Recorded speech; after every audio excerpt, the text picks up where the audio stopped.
upstate New York, to be exact. Buffalo is where the Saints will head to take on the Bills. Luke Johnson covers the Saints for theadvocate.nola.com. He'll be there. He's with us on Thursdays. Joins us on the Jim's Firearms Hotline. Luke, how are you?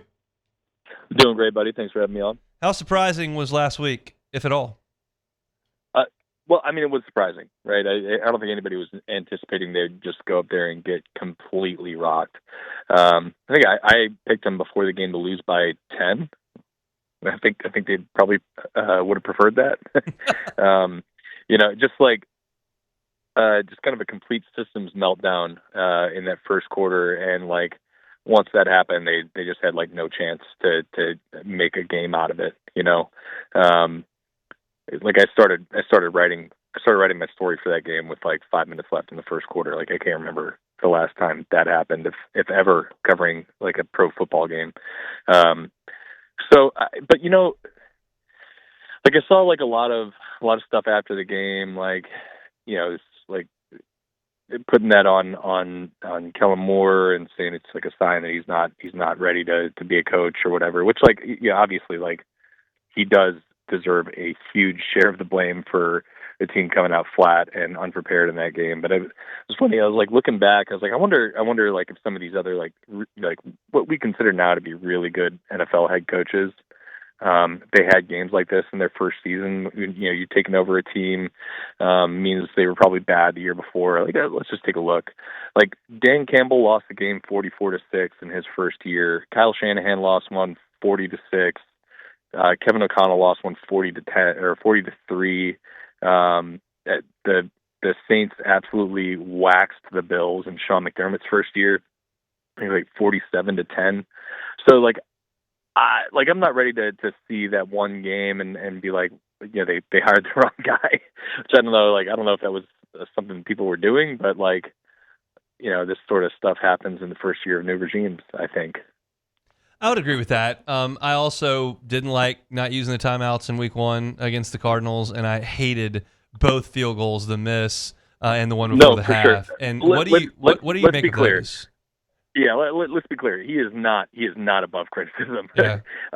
And like I didn't even after hearing his explanations for those two things, like I didn't agree with him in either case. Which, like, I'm not the one making the calls here, but, like, if you got 3 timeouts and it's a close game and, you're going to get a chance at a 2-for-1, like, go for it. If you've got a huge deficit where 3 points is not really going to do anything for you, like, go for the touchdown. Like, it's not going to hurt you if you don't get it. Like, but if you do get it, like, maybe you can jumpstart something. Maybe you can make it at least watchable. So like it's been like kind of a weird start to the season for him, just in terms of the consistency of his aggressiveness, because it's up and down. Like he's been really aggressive on 4th down a couple times. I mean, he went for 4th and 2 on the opening drive, dialed up a nice play. Yeah, and Alvin Kamara, like he had him run like a little fake choice route. Which we've seen Alvin run those a billion times in his career, where he goes out and he either breaks in or he breaks out or he sits down in the zone. And this time, like, he faked like he was going to sit down, and then he kept running for what was essentially a wheel route. And he was wide open. They just didn't connect on the play. So you're like, okay, that was good. But after you get down by a bunch, like you just kind of go into a shell. I don't get that.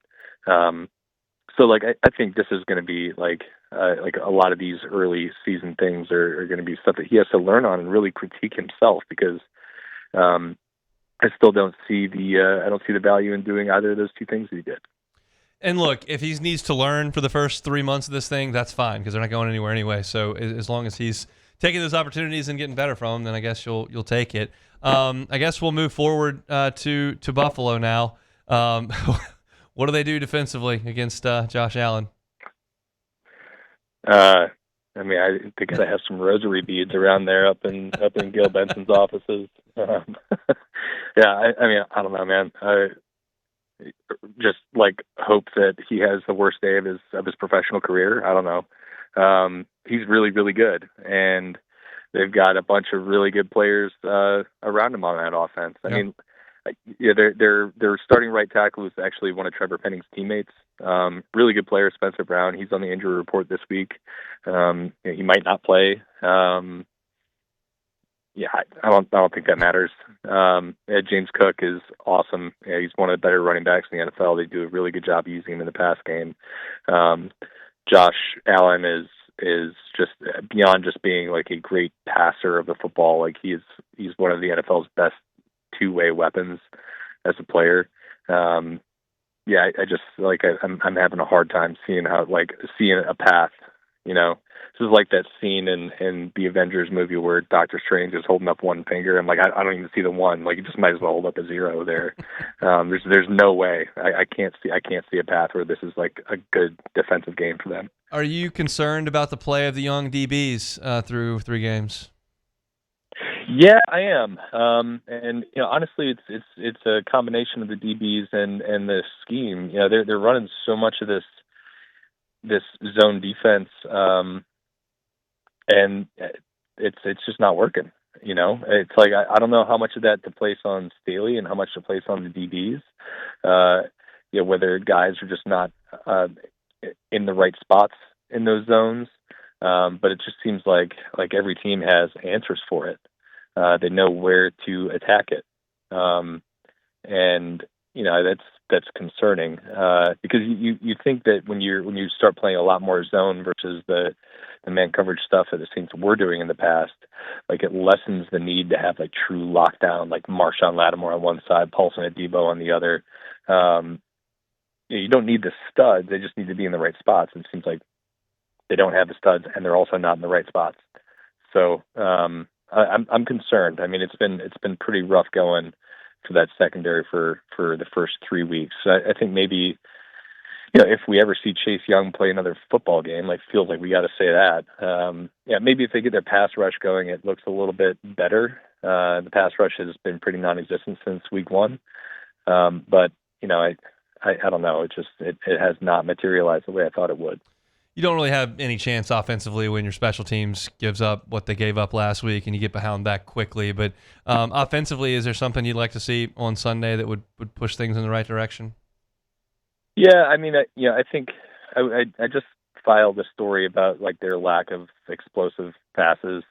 And after kind of diving into the numbers, like it wasn't as it just felt like watching this offense and looking at the numbers, like Chris Olave is averaging 7 yards a catch.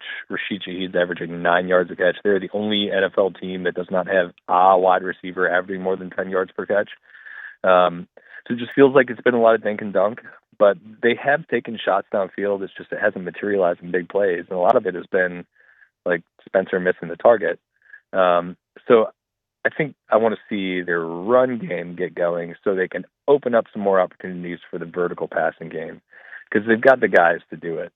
But like I don't think they're going to be able to do that unless they're getting something going with the ground game to make teams not play this shell coverage on the back end. And it like there's just so much that is just working against them right now, and none of that is ever going to matter if Buffalo scores 21 on them in the first quarter like Seattle did.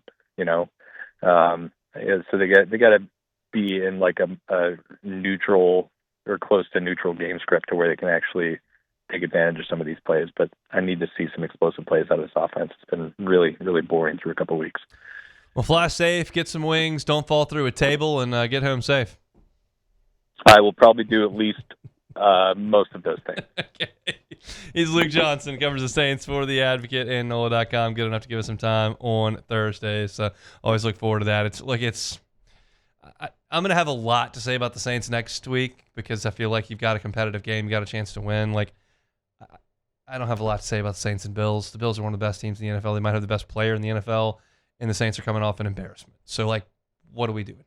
There's not going to be a lot of breaking down Saints and Bills for us. We'll talk a little bit about it, and I'll give you my final score prediction coming up on tomorrow's show. But hey, it's on. Thanks for watching Hunt on Saints. Before you leave, help us out a little bit. Hit that like button, leave your comments in the section below, and hit that subscribe button so you get all our content right here from Hunt on Saints. We'll see you next time.